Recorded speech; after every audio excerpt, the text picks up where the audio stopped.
नमस्कार दोस्तों, आपका हार्दिक स्वागत है बिब्लोफाइल डिजिटल सेंटर पर। मैं एनटीपीसी का सलूशन लेके आया हूं जो हाल ही में आपकी मॉक टेस्ट हुआ है। और मैं हमेशा बोलता हूं कि जब तक आप टेस्ट पेपर को एनालिसिस नहीं करेंगे, मॉक टेस्ट को एनालिसिस नहीं करेंगे, आपको चीज़ों को समझने में थोड़ी दिक्कत आ सकती है और मार्क्स को इंक्रीज़ करने में भी। देखते हैं पहला क्वेश्चन क्या है एनटीपीसी का।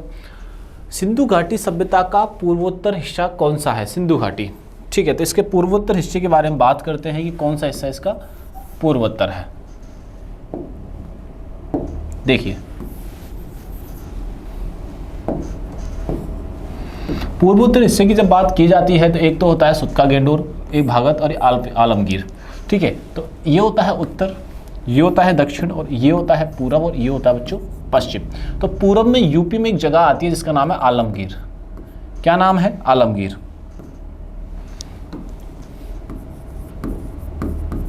आलमगीर। तो यही हमसे पूछा गया है, यही हमसे पूछा गया है, ठीक है। ये बात आप लोग ध्यान रखना, यूपी में है। हिंडन नाम की एक जगह है, वहाँ पे ये पाया जाता है, मतलब ये जगह है यहाँ पे। कहाँ पे मिलता है ये? हिंडन नाम की जगह है, वहाँ पे ये चीज़ें मिल रही होती है। मेरठ जिले में, मेरठ जिले में है, ये बात ध्यान रखिएगा। जैसे सिंधु सभ्यता की हम बात कर रहे हैं, कहाँ की बात कर रहे हैं हम लोग? सिंधु सभ्यता। सिंधु सभ्यता का जो पूर्वोत्तर भाग है, पूर्वी भाग है, उसको क्या बोला अपन ने? आलमगीर बोला बच्चों। क्या बोला दोस्तों? सारे याद रखिएगा, आलमगीर। अब आलमगीर से जब हम लोग आगे चलते हैं थोड़ा सा, तो क्या आता है वो सुनिए आप लोग। आलमगीर किस जिले में है? इस जिले का नाम है मेरठ जिला है। मेरठ जिला कहाँ पे है? यूपी में है। ये बात ध्यान रखना। सिंधु जो व्यवस्था, सिंधु जो सिविलाइजेशन थी वो स्वव्यवस्थित थी, एक तरीके से स्वव्यवस्थित थी और नगरीकरण था यहाँ पर, नगरीकृत। जैसे हम आज के टाइम पे सिटी में जैसे बसावट देखते हैं, गाँव में बसावट देखते हैं, जैसे एक तरफ तो हम सिटी की सिविलाइजेशन के बारे में बात करते हैं, सिटी, और दूसरा हम बात करते हैं अर्बन। अर्बन कर लीजिए इसको, और इसको हम कर लेते हैं रूरल। अब दोनों में क्या डिफरेंस होता है? देखो, गांव में कोई भी चीज़ सुव्यवस्थित रूप से नहीं होती। कई ऐसे गांव हैं जो है लेकिन प्रॉपर तरीके से नहीं होती। यहाँ पे क्या है, अर्बन एरिया के पूरी जो विशेषताएँ थी, रोडों की व्यवस्था, जल निकासी यानी कि नाली की व्यवस्था, ठीक है, घरों की बनावट बहुत बेहतरीन तरीके से और सुव्यवस्थित रूप से कहाँ पे थी? सिंधु सभ्यता में थी। ये बात आप लोग ध्यान रखना। सिंधु नदी के ओर पास ये बसी हुई होती है, इसलिए इसे सिंधु घाटी के नाम से हम जानते हैं, ठीक है। ये बात आप लोग यहाँ से ध्यान रखना। तो इस क्वेश्चन का जो आंसर हो जाएगा वो क्या हो जाएगा? आलमगीर हो जाएगा, ठीक है। आगे चलते हैं। वायुमंडल की कौन सी परत दूरस्थ संचार हेतु सहायक है? दूरस्थ परत हेतु इंपॉर्टेंट होती है, तो ये होती है थर्मोस्फीयर। कौन सी होती है बच्चों? थर्मोस्फीयर होती है, थर्मोस्फीयर होती है। ये बात भी आप लोगों को यहाँ से ध्यान में रखनी। आंसर क्या? ठीक है, आगे चलते हैं, नेक्स्ट क्वेश्चन करते हैं। भारतीय वायुसेना के पश्चिमी एयर कमान का मुख्यालय कहाँ स्थित है? भारतीय जो सेना है, पश्चिमी एयर कमान का मुख्यालय कहाँ स्थित है? तो एक बात ध्यान रखना, इसका जो मुख्यालय स्थित है वो कहाँ पर स्थित है? नई दिल्ली में स्थित है। ये बात हमें यहाँ से याद रखनी है। तो इस क्वेश्चन का आंसर क्या हो जाएगा? यहाँ से सी हो जाएगा, ठीक है। एक चीज़ मैं यहाँ गांधीनगर के बारे में एक इंपॉर्टेंट बात बता देता हूँ जो बहुत रेयरली हमें नहीं पता होती है। जब वो गुजरात की वजह से, तो ये गुजरात की राजधानी कहा जाता है। गुजरात की कैपिटल, गुजरात की राजधानी क्या है? वो सर गांधीनगर है। अभी के लिए मैं यहाँ पे लिख रहा हूँ गांधीनगर। सर अभी के लिए क्या गांधीनगर ही है? चलो देखते हैं क्या है। गांधीनगर। लेकिन जो गुजरात की अरेंजमेंट होता है, गुजरात को पहली बार संपर्क में आता है, गुजरात भाषा के नाम पर बना एक राज्य था। इसके 1 मई को ये बनता है। 1 मई को 2 राज्य बनते हैं, एक तो होता है महाराष्ट्र, एक होता है गुजरात। और गुजरात की जो कैपिटल बनाई गई थी उस समय पर वो थी अहमदाबाद। अहमदाबाद। ये बात आप लोग यहाँ से ध्यान रखना। गांधीनगर तो हम पढ़ रहे हैं आज के टाइम पे, लेकिन हम अहमदाबाद फर्स्ट टाइम होती है। और ये कब तक रहती है? 1970 तक रहती है। 1970 के बाद जो राजधानी बनाई जाती है वो कौन सी बनाई जाती है? गांधीनगर बनाई जाती है। एशिया की सबसे ग्रीनेस्ट कैपिटल है, Asia greenest capital. Greenest capital का नाम आता है, किसका नाम आता है? गांधीनगर का नाम आता है।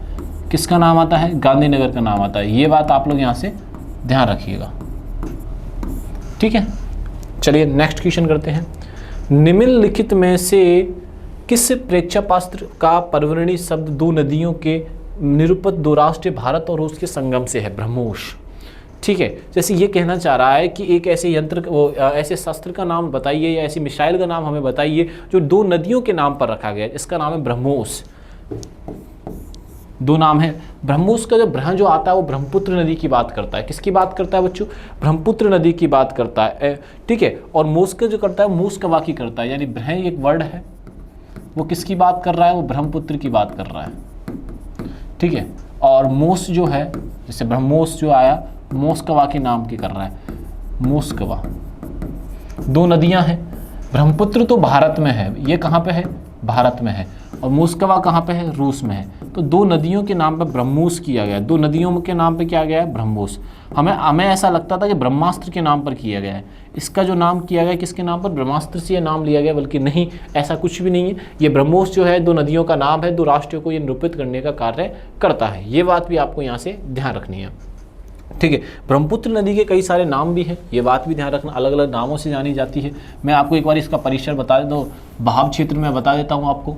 यहाँ से मानसरोवर झील से निकलती है, ठीक है, और अरुणाचल प्रदेश से गुजरती हुई कहाँ पे गिर जाती है? बंगाल की खाड़ी में ये गिर जाती है। ये बात आप लोग यहाँ से ध्यान रखना। सांगपो नाम होता है इसका तिब्बत में। सांगपो नाम कहाँ होता है इसका? तिब्बत में होता है। ठीक है, अब ये अरुणाचल प्रदेश की दिहांग घाटी से प्रवेश करती है। कहाँ से, किस घाटी से प्रवेश करती है? दिहांग घाटी, से सियांग के नाम से भी जाना जाता है। दिहांग घाटी और सियांग घाटी। सियांग घाटी से प्रवेश करती है। कहाँ पे प्रवेश करती है? अरुणाचल प्रदेश में करती है। और जब ये असम में प्रवेश करती है तो तब नाम रखा जाता है इसका, असम में नाम क्या रखा जाता है? ब्रह्मपुत्र। असम में नाम पड़ता है इसका ब्रह्मपुत्र। ब्रह्मपुत्र किस नदी के साथ मिलकर ये सबसे बड़ा डेल्टा बनाती है, जिसका नाम है सुंदरवन का डेल्टा। ब्रह्मपुत्र नदी कौन सा डेल्टा बनाती है? सुंदरवन का डेल्टा बनाती है। किस नदी से मिलती है ये? सुंदरवन का डेल्टा। ये बात भी आपको ध्यान रखना। और ब्रह्मपुत्र नदी जो लास्ट एंड फाइनल इसमें गिरती है उसका नाम है बे ऑफ बंगाल, यानी कि बंगाल की खाड़ी में ये गिर जाती है। बंगाल की खाड़ी में ये गिर जाती है। ये बात आप लोग यहाँ से ध्यान रखिएगा। ठीक है, ये बेसिक इन्फॉर्मेशन है, ये आपको याद रखनी है ब्रह्मपुत्र नदी के बारे में। इंडस जो रिवर है वो भी यहीं से निकलती है, ठीक है ना, वो निकल के अभी जो पानी जो बंद किया गया है वो यही कारण है, वो इसी नदी का किया गया है। चिनाब नदी इसमें शामिल है। तो ब्रह्मपुत्र नदी और इंडस, ठीक है। और गंगा रिवर के बारे में आपको कई बार बता चुका हूँ। मेनली 3 रिवर है भारत देश में। एक है इंडस जो मेनली कम तो बहती है, एक है ब्रह्मपुत्र, और एक कौन सी है बच्चों? गंगा। और गंगा जो नदी है वो पूरी तरीके से भारत में बहती है। चलिए नेक्स्ट क्वेश्चन पे अपन चलते हैं। कौन सा यौगिक प्रशीतक के रूप में कार्य करता है? तो CCl2F2 यो की किस में यूज किया जाता है? प्रशीतक, यानी कि रेफ्रिजरेटर और एसीओ में यूज किया जाता है। एसी एंड फ्रिज, यानी से रेफ्रिजरेटर बोलते हैं,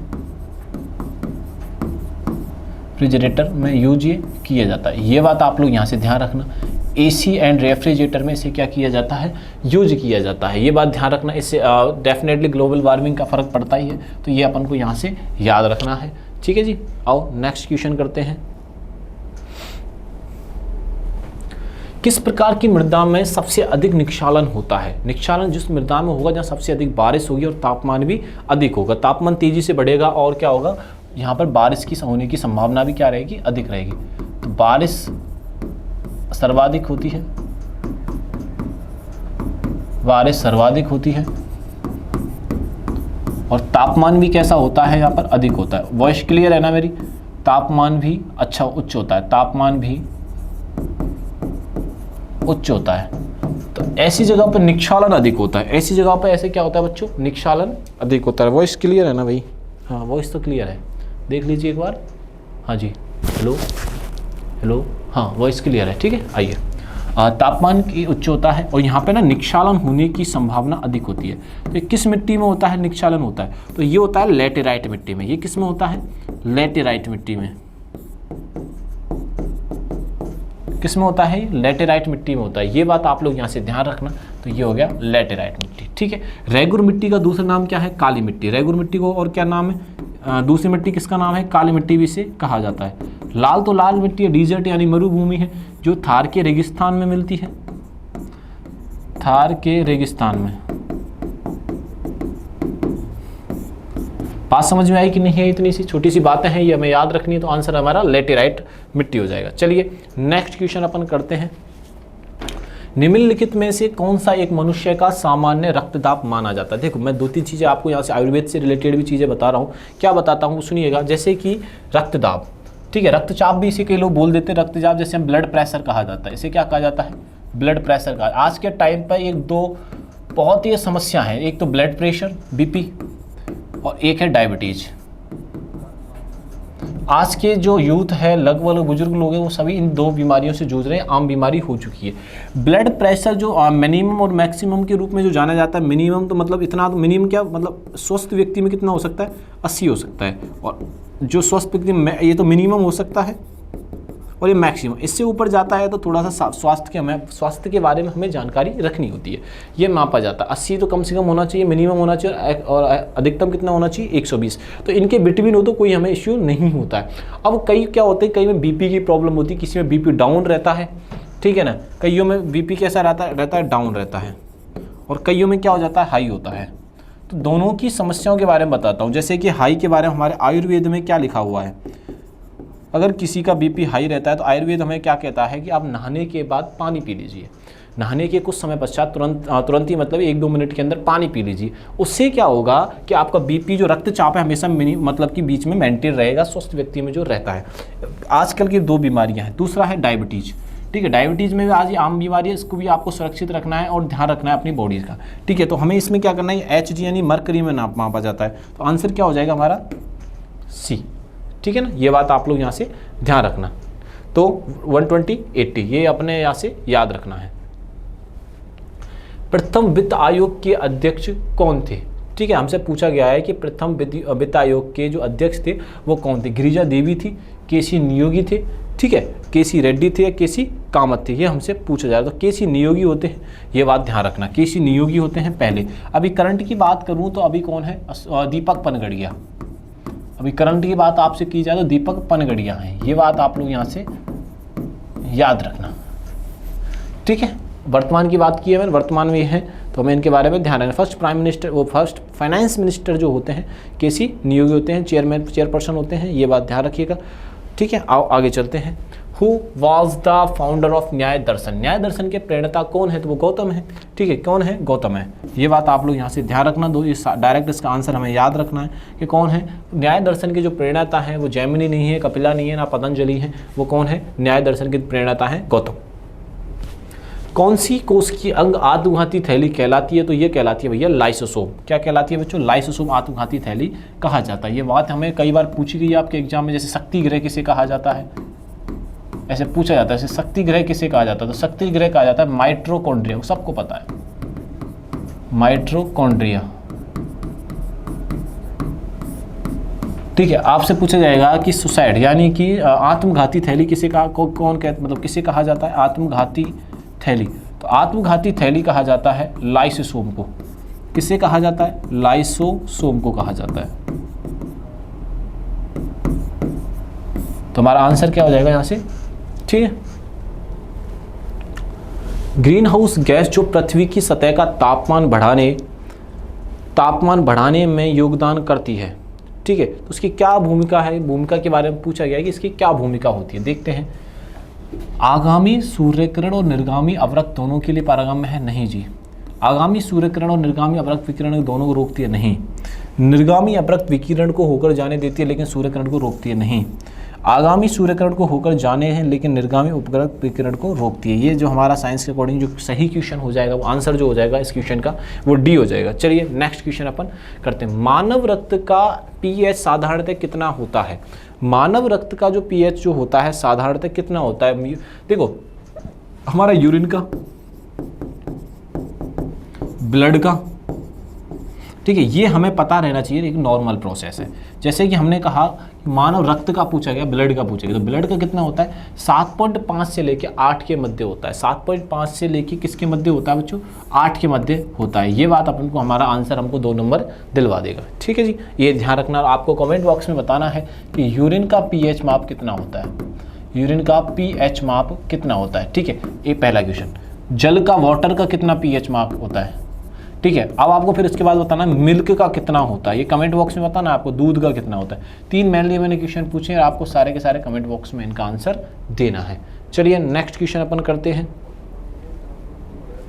आवर्त सारणी में समूह का जो बंटवारा किया गया वो किसके अनुसार किया गया है? तो आवर्त सारणी में समूह का बंटवारा किया गया और रासायनिक गुणों के आधार पर किया गया। केमिकल जो चेंजेस होते हैं केमिकल प्रॉपर्टीज के अनुसार, यानी रासायनिक समान रासायनिक गुण जो रखे जाते हैं उनके अनुसार आवर्त सारणी में बंटवारा किया गया। समूह के तत्वों का बंटवारा समूह के अंदर किया गया है। ये बात आप लोग यहाँ से ध्यान में रखिएगा। चलिए नेक्स्ट क्वेश्चन करते हैं 44 नंबर का।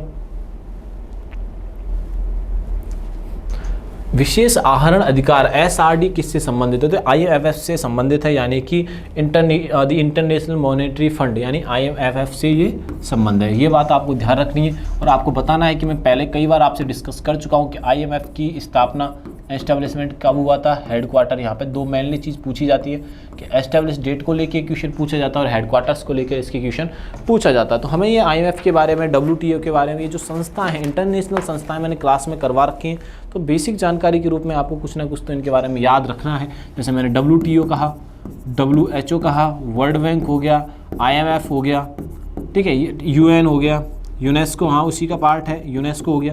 तो ये मेनली जो संस्था हैं इनके बारे में हमें नॉलेज होनी चाहिए, उसी से ये क्वेश्चन हमसे पूछ लिया गया है। ठीक है जी, आओ आगे चलते हैं।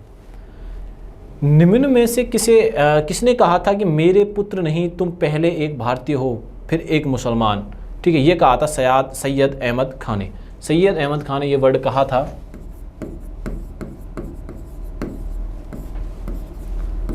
सैयद अहमद खान ने, ठीक है ना, कि भैया तुम सुनो, मेरे पुत्र नहीं हो तुम पहले भारतीय हो फिर एक मुसलमान हो। कि इन्हें धर्म से पहले इन्होंने देश को रखा, धर्म से पहले देश को। लेकिन आजकल के जो लोग हैं पहले धर्म को रखते हैं फिर किसको रखते हैं? देश को रखते हैं।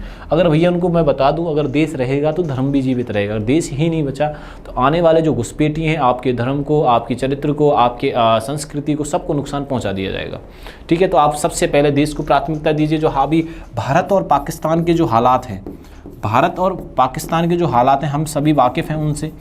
ठीक है, पाकिस्तान झूठ पे झूठ रखे जा रहा है। ठीक है ना, हमने ऐसा कर दिया वैसा कर दिया। हाल ही में अभी दिल्ली में घटना हुई। ठीक है, वो सारी घटनाएं ऐसी चल रही हैं, तो हमें ध्यान में रहना है और आपको सुरक्षित रहना है। ठीक है, और ऐसी अफवाहों पर भरोसा नहीं करना है जो गलत फैलाई जा रही हैं। ठीक है जी, आओ।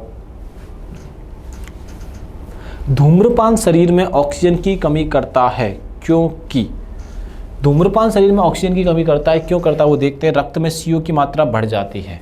रक्त में क्या होती है? CO content is blood increase हो जाता है। ठीक है, ये बात आप लोग यहाँ से ध्यान रखना, बस इतना सा हमें याद रखना है। इसीलिए हम बोलते हैं भैया धूम्रपान धूम्रपान करना एक हानिकारक है, लेकिन हम तभी भी कर रहे होते हैं। तो हमारा आंसर यहाँ से क्या हो जाएगा? डी आंसर हो जाएगा। ठीक है, रक्त में CO की मात्रा बढ़ जाती है। ठीक है, ऑक्सीजन की मात्रा क्या होती है? सीधे सीधे यहाँ पे कम हो जाती है। ठीक है जी, आओ आगे चलते हैं। निम्नलिखित में सम्मिलित है। नाबार्ड औद्योगिक ऋण देता है? नहीं, नाबार्ड क्या करता है? रूरल एग्रीकल्चर को बैंक को देता है। लघु अवधि के नहीं, ऐसा कुछ भी नहीं। RBI दीर्घ अवधि के लिए, सभी के लिए दे देता है। RRB कृषि से रिलेटेड, हमें इस सही का पता लगाना था, ये यहाँ पे मैच नहीं हो रहा। IDI भी मैच नहीं हो रहा। ठीक है, IDI भी, RBI भी मैच नहीं होता। मैच जो होता है RRB किससे रिलेटेड है? कृषि से ये रिलेटेड है, ये बात ध्यान रखिएगा। ठीक है, नाबार्ड जो मेन कार्य करता है रूरल क्षेत्र में, एग्रीकल्चर जो लोग हैं, कृषि से जो जुड़े हुए लोग हैं, उनको ऋण देने का या उन्हें संवारने का कार्य करता है। जब लोकसभा द्वारा संघीय बजट पास नहीं किया जाए तो, लोकसभा द्वारा संघीय बजट पास नहीं किया जाए तो करना क्या है वो सब देखते हैं। बजट को संशोधित कर पुण्य लाया जाए, बजट को सुझावों हेतु राज्यसभा में भेजा जाता है, केंद्रीय वित्त मंत्री का इस्तीफा लिया जाता है, या प्रधानमंत्री मंत्रिपरिषद का इस्तीफा पेश करता है। बात सही है, जब लोकसभा द्वारा संघीय बजट का पास नहीं किया जाए तो क्या करेगा? प्रधानमंत्री मंत्रिपरिषद का इस्तीफा पेश करता है। प्रधानमंत्री जो होता है, मंत्रिपरिषद जो कैबिनेट है उनका क्या करता है? ये रिजाइनेशन मंजूर करता है। ये बात आप लोग यहाँ से ध्यान रखना। तो प्राइम मिनिस्टर अभी करंट में हमारे देश के अभी आप परिचित है बहुत। ठीक है, प्राइम मिनिस्टर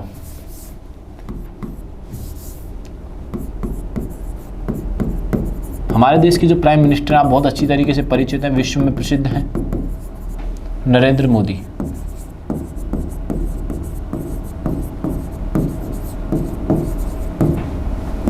ये बात आप लोग यहाँ से ध्यान रखिएगा। चलिए नेक्स्ट क्वेश्चन अपन लोग करते हैं, देखते हैं इसका आंसर भी क्या होगा नेक्स्ट वाले क्वेश्चंस का। ब्रिटिश शासन के दौरान एकमात्र ब्रिटिश राजा जिसने भारत की यात्रा की तथा भव्य दरबार लगाया। तो देखो भारत में 3 दिल्ली दरबार लगते हैं, 3 दरबार लगे। तीसरा जो दिल्ली दरबार था, तीसरा दिल्ली दरबार 1911 में लगता है। इसमें ब्रिटिश राजा जॉर्ज पंचम आते हैं। कौन आते हैं? जॉर्ज पंचम आते हैं। ये इनके बारे में ये पूछना चाह रहा है। अब देखो ऑप्शन में है या नहीं है, ये रहे, ठीक है, बी ऑप्शन यहाँ से हो जाएगा। ये बात आप लोग यहाँ से ध्यान में रखिएगा। चलिए नेक्स्ट क्वेश्चन करते हैं अपन।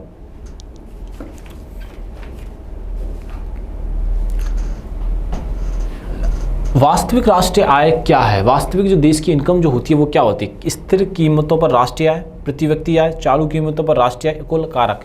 स्थिर कीमतों पर राष्ट्रीय आय मतलब कि national income at constant income prices, ठीक है, नेशनल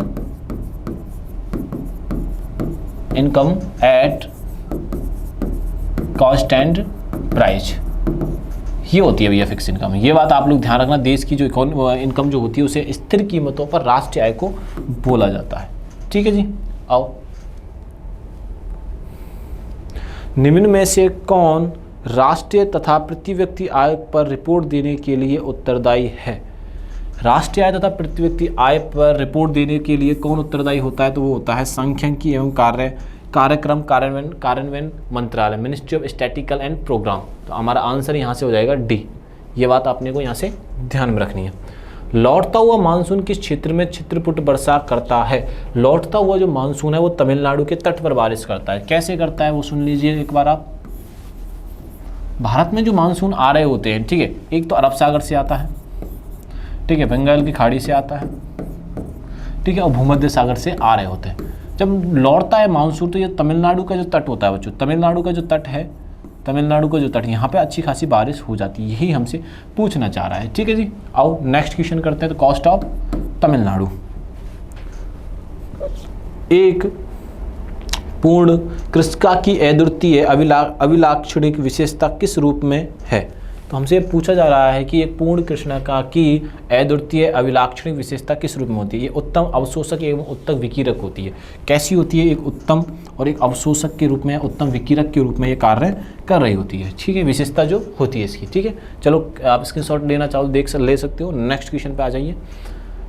मलेरिया के उपचार में कुनीन का औषधि के रूप में इस्तेमाल होता है। इसे पौधे के किस हिस्से में प्राप्त किया जाता है? जो कुनीन का जो पौधा होता है एक्चुअली में जो छाल से ये कार्य किया जाता है, यानी कि ये कहना चाह रहा है किस पौधे के हिस्से का प्राप्त किया जाता है। ये मलेरिया की बीमारी में किस हिस्से का यूज किया जाता है? तो वो छाल का यूज किया जाता है। कुनीन का जो पौधा होता है उसमें, या मलेरिया के उपचार के लिए किसका यूज किया जाता है? उसकी बार्क यानी कि छाल का यूज किया जाता है। ये बात आप लोग यहाँ से ध्यान, ना तो जड़ों को होता है, ना स्टेम यानी कि तने का होता है, लीव्स यानी कि पत्तियों का भी नहीं होता है।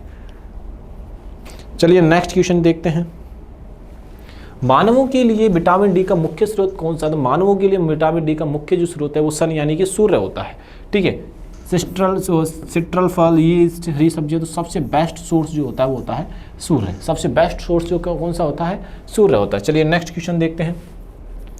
पर्णहरित में निम्नलिखित कौन सा विद्यमान होता है जो पादपों को हरा रंग होता है? तो ये मैग्नीशियम के कारण हरा होता है। हरा होने के कारण पीछे क्या होता है इसका? मैग्नीशियम होता है। कभी आप देखा होगा कि हरे पत्ते सूखने लग जाते हैं, तो इसका मतलब आप कह सकते हो कि मैग्नीशियम की कमी उनमें होती जा रही है। अगर मैग्नीशियम की प्रॉपर है तो जो पौधे हैं वो हरे, उनकी जो पत्तियां हैं वो हरी बनी रहेंगी।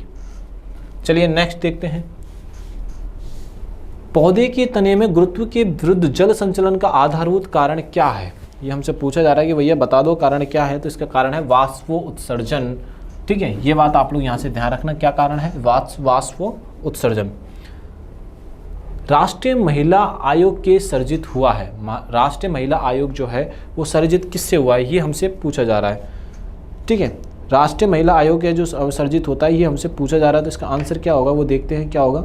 ठीक है। आओ, तो ये जो पारित किया जाता है राष्ट्रीय महिला आयोग, तो संसद द्वारा पारित किया जाता है। किसके द्वारा पारित किया जाता है? संसद द्वारा पारित अधिनियम से होता है। ऐसे नहीं है कोई भी व्यक्ति आया राष्ट्रीय महिला आयोग के सर्जित कर देगा, नहीं। तो राष्ट्रीय महिला आयोग जो सर्जित हुआ है वो संसद द्वारा पारित एक अधिनियम से हुआ है। संसद के जो सदन है उनमें पारित होता है, उसके बाद ये मतलब ये बनाया गया था। संसद में पारित होने के पश्चात, संसद में पारित होने के पश्चात, ये बात आप लोग ध्यान रखना दोस्तों, सबको ये चीज़ याद रखनी है जी। ठीक है, बात समझ में आई कि नहीं आई? चलिए नेक्स्ट क्वेश्चन करते हैं। विश्व चिड़िया दिवस कब मनाया जाता है? विश्व चिड़िया दिवस जो है वो 20 मार्च को मनाया जाता है। कब मनाया जाता है? 20 मार्च को विश्व चिड़िया दिवस मनाया जाता है। कब मनाया जाता है भैया? 20 मार्च को बनाया जाता है। ये बात आपने गांठ बांध के लिख लो, 20 मार्च को। ठीक है, आओ नेक्स्ट चलते हैं। इजराइल के राष्ट्रीय खुफिया विभाग का नाम क्या है? जैसे हमारे यहाँ रो है, पाकिस्तान में ISI है, तो ऐसे इजराइल में मोसाद है, बहुत फेमस है। इजराइल में क्या है? मोसाद है। ये बात आप लोग यहाँ से ध्यान रखिएगा। निम्नलिखित में से कौन सा संतति के आनुवांशिक पदार्थ में विभिन्नता के कारक हैं?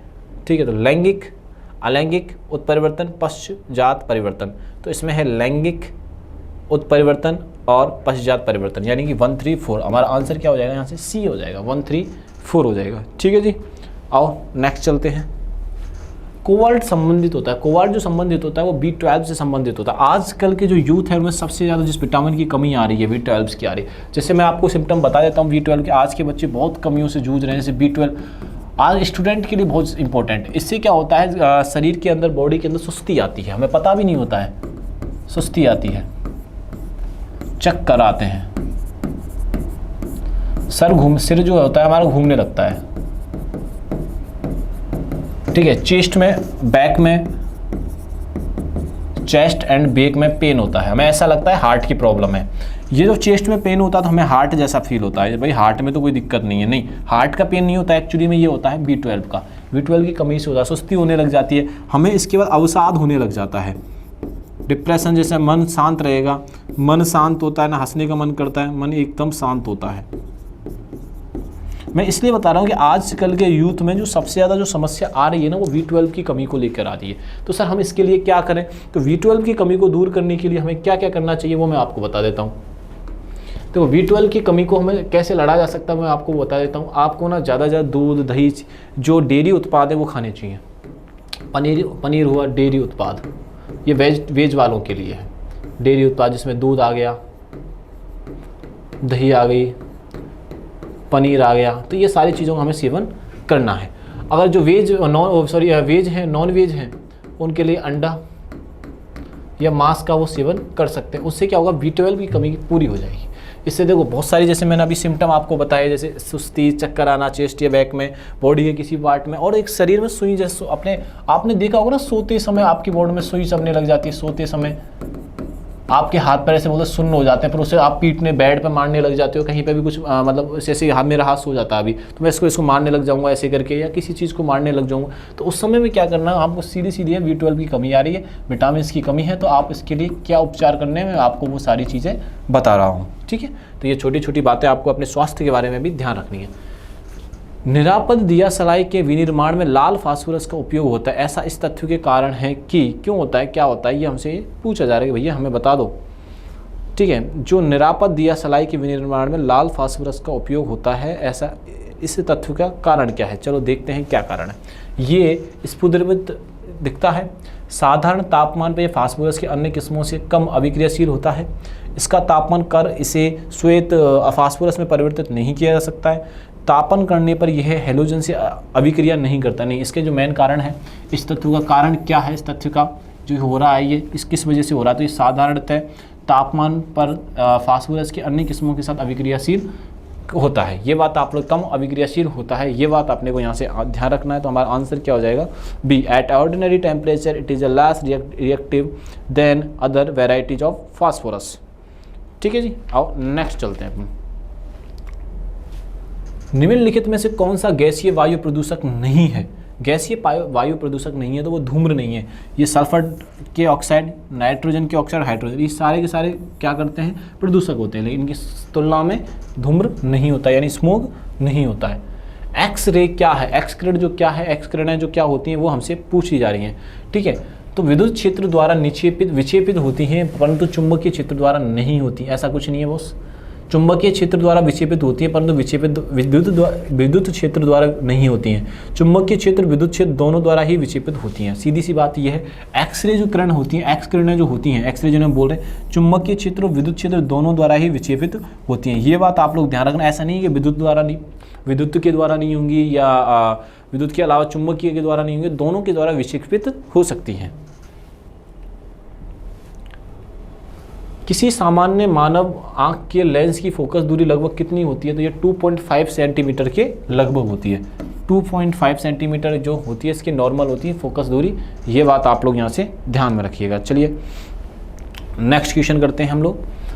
किस ऑस्ट्रेलियाई क्रिकेट ने मार्च 2025 में वनडे इंटरनेशनल से संन्यास लेने की घोषणा की है? तो जब चैंपियंस ट्रॉफी में ऑस्ट्रेलिया हार जाता है भारत से, तो वो जो स्टीव स्मिथ जो होते हैं क्या लेते हैं, संन्यास लेते हैं, रिटायरमेंट लेते हैं। हरियाणा के मुख्यमंत्री नायाब सिंह सैनी द्वारा लॉन्च किए गए कृत्रिम बुद्धिमत्ता संचालित चैटबॉट का नाम क्या है? उस चैटबॉट का नाम है सारथी। उस चैटबॉट का नाम क्या है बच्चों? सारथी है। ये बात आपने को यहाँ से ध्यान रखनी है। मार्च 2025 में केंद्र ने मध्य प्रदेश में माधव राष्ट्रीय उद्यान को देश का 58वां बाघ अभ्यारण्य घोषित किया। नए जोड़े गए माधव टाइगर रिजर्व को छोड़कर मध्य प्रदेश में कितने बाघ अभ्यारण्य? तो 8 हैं, वैसे 9 हैं, ठीक है। तो हमारा आंसर क्या हो जाएगा यहाँ से? 8 हो जाएगा। पूर्व केंद्रीय बैंकर मार्क कार्नी कनाडा के अगले प्रधानमंत्री बन गए हैं। किस राजनीतिक दल के मार्क कार्नी अपना नेता हैं? तो ये लिबरल पार्टी से आते हैं भैया। किससे आते हैं? लिबरल पार्टी से आते हैं। ये बात ध्यान रखना। पार्टी पूछ ली जाती है, जैसे हमारे देश के प्रधानमंत्री हैं उनकी कौन सी पार्टी? बीजेपी, ठीक है। आप अपना ध्यान रखिए बहुत अच्छे से। तब तक के लिए थैंक यू, धन्यवाद।